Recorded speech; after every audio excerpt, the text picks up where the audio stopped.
From whence comes the purpose of a person's life? Coming by chance? A casting of the lot? Or does a call of destiny beckon to each of us? Our story opens in the land of Persia many years ago. In this land, far, far away, there lived a mighty king, King Ahasuerus. He wanted to celebrate the power of his 127 provinces. So in his city of Shushan, there was a feast with much food, wine, and merriment.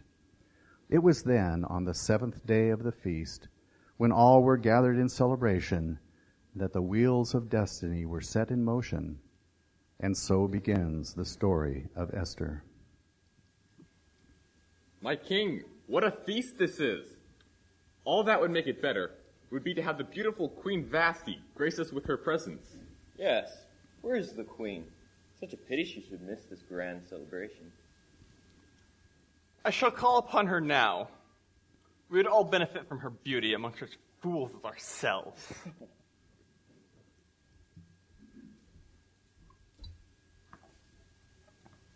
I am not a puppet to be pulled every which way. I am the queen. I will not be summoned to be shown off like a trophy among such men.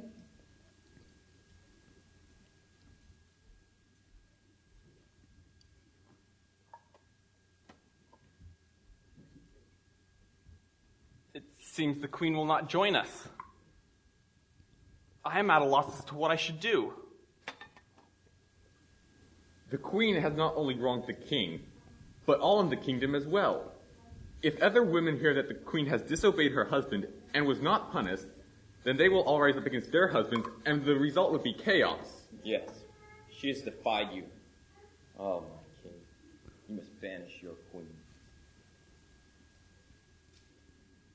So be it. Persia now has no queen.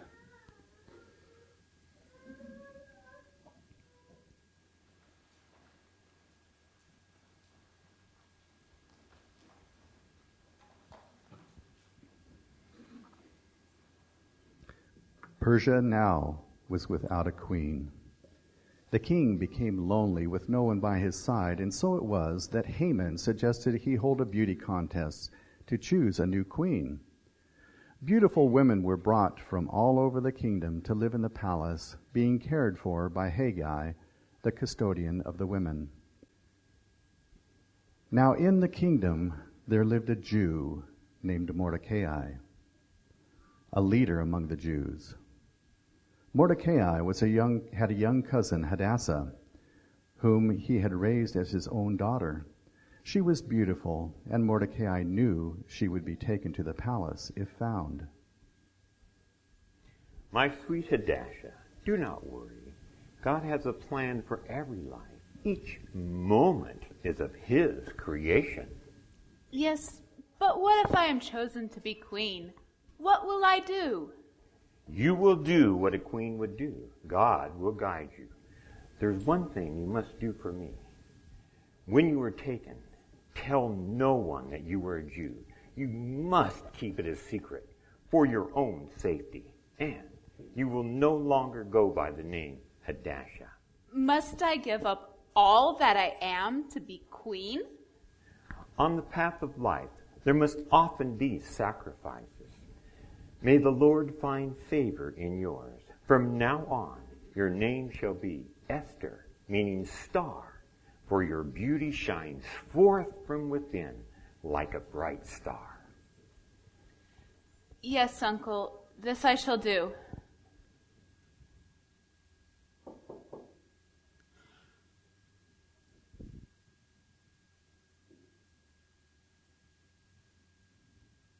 Esther was indeed taken to the palace, where she stayed for 1 year, being prepared for the night she would come before the king. The king's servants cared for her, gave her perfume and other special things. Esther was kind, and the king's servants liked her very much. Soon, 12 months passed, and it was time for Esther to go before King Ahasuerus. She was offered any jewel and adornment to wear to see the king. But she chose only what she thought would please him.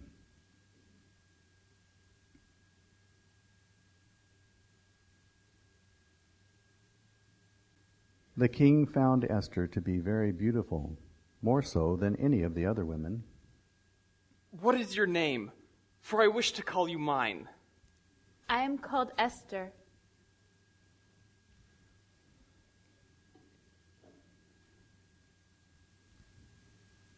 You, Esther, are now my queen. May I serve you well as such, my king. Now that Esther was queen, Mordecai spent more and more time within the king's gate, watching over her. It was there that he heard of a plot to kill the king. Mordecai, being a man of good morals, took it upon himself to report the two men responsible. You are sure these men mean to harm the king? I would bet my life on it. Yes, you must warn him. Yes, I will tell the guards at once.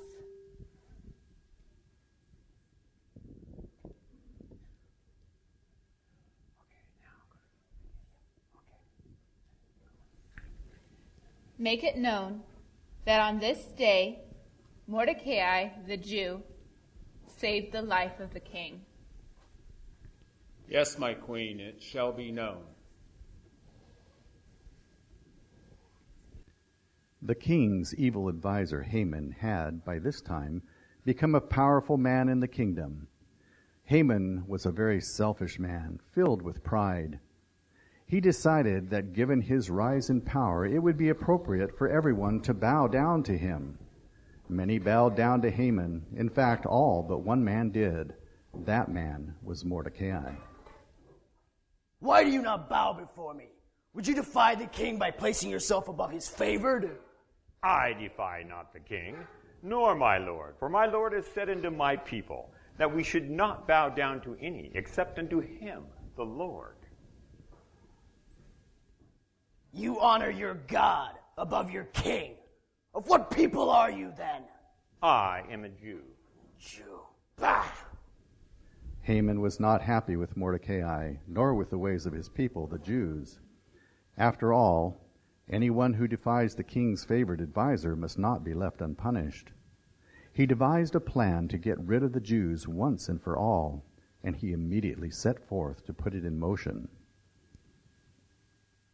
Haman went straight to the king's palace. He told the king lies. He told the king that there were a people in his land that did not respect him or his laws, and would soon cause trouble for the king and his kingdom. Who are these people that they would defy me? O good king, they are the Jews. Now, if it pleases the king, let a decree be written that all the Jews be destroyed. I personally will pay into the king's treasury 10,000 talents of silver to make sure that the work is taken care of.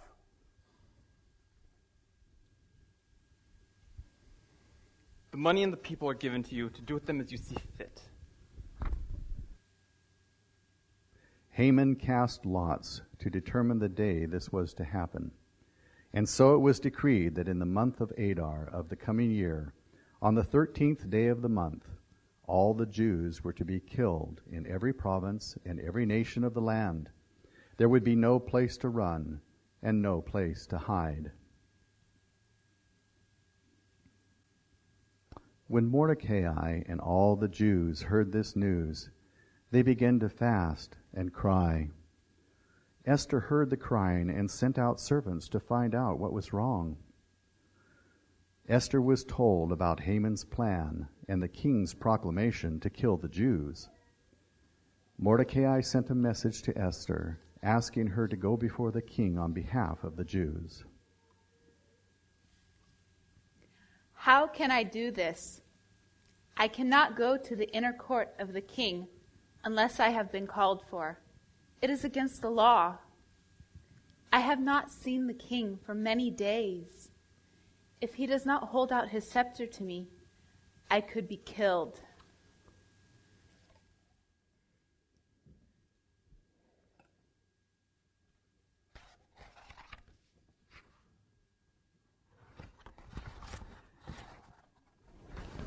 Do not think in your heart that you will escape in the king's palace any more than any other Jews. Esther, You must do this on behalf of your people. You are the only one who can save us. It is your obligation. You cannot remain silent. Maybe this was the reason God made you queen at this time. So it was that Esther told Mordecai to get all of the Jews to fast and pray for 3 days, and she would as well. After that time, Esther would go before the king. If I perish, I perish.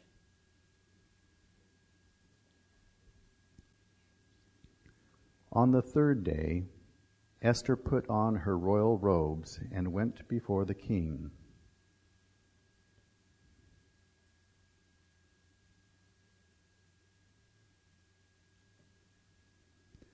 As Esther approached the king, he held out his golden scepter to her.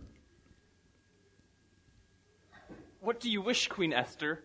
Whatever it is, it will be granted, even half of my kingdom. If it pleases the king, would you and Haman come to a banquet I have prepared for you both today? Bring Haman quickly, that we may do as Esther has asked. So the king and Haman went to the banquet that Esther had prepared. Once there, the king again asked Esther what it was that she wanted. Now, Esther, what is your request?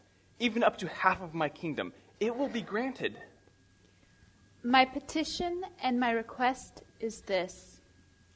If the king regards me with favor, and if it pleases the king to grant my petition and to fulfill my request, let the king and Haman come again tomorrow to the banquet I will prepare for them. Then I will answer the king's question. Of course, both the king and Haman agreed to attend the second banquet with the lovely young queen.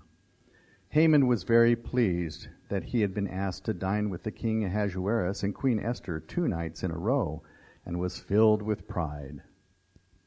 But then he saw Mordecai at the king's gate. Bow to me!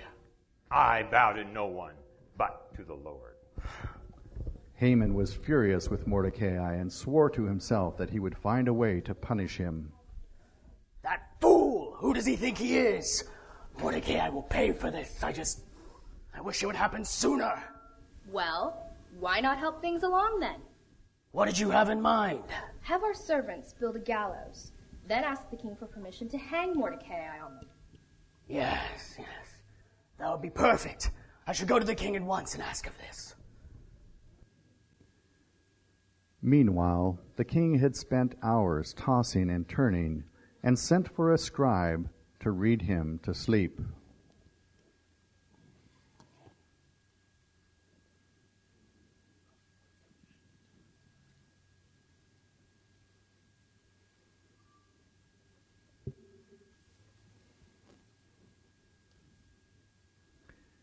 As the king lay there listening, one entry stood out among the rest.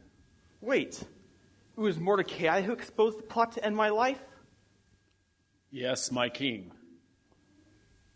And what was he rewarded with? It appears that Mordecai was not awarded with anything, my king.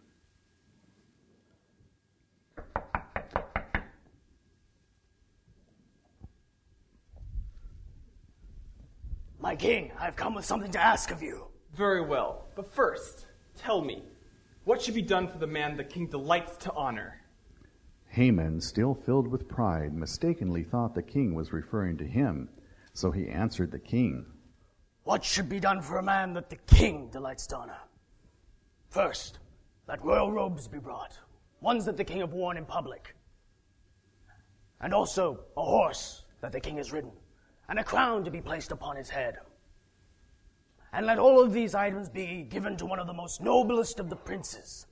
And let this prince take these items, robe the man, place him upon the horse, place the crown upon his head, and lead him through the streets, saying, "This is what is to be done for a man that the king delights to honor."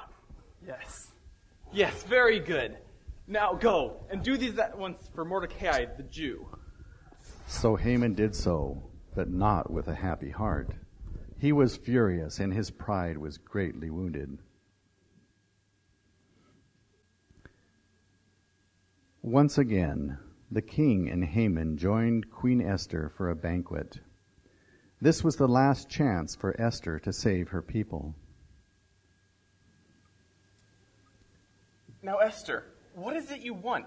Whatever it is, I will give it to you, even up to half of my kingdom. If the king regards me with favor, and if it pleases the king, let my life be given me at my request, and to my people also at my petition. For we have been sold, my people and I, to be killed, to be destroyed, and to be annihilated. Who is he? Where is he? Who would dare presume in his heart to do such a thing? The enemy and the adversary is this wicked Haman. The king in his rage left the banquet to regain his composure. While he was gone, Haman pleaded for his life to Esther, throwing himself upon her in desperation.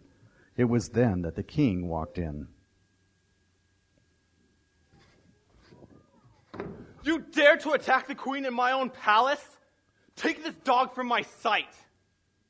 My king, there are newly finished gallows at the house of Haman. They were built for Mordecai, the one whom the king has honored. Hang Haman on it. Let his pride be his own undoing. So they hanged Haman on the gallows that he had prepared for Mordecai, and the king's wrath subsided. The house of Haman was then given to Mordecai, and he was presented with the king's signet ring. You yourself write a decree as you please in my name, and seal it with my signet ring. For whatever is written in the king's name and sealed with his signet ring, no one can revoke. Mordecai wrote such a decree and sent it out among the kingdom. As decreed on the 13th of Adar, Jews across the kingdom assembled and defended themselves. Thousands of their enemies were killed, including Haman's 10 sons. To this day, the Jews give thanks to God and celebrate Purim to thank God for their survival. So now we see God's plan for bringing you into the palace, my Esther. We can always trust him. God be praised for delivering his people.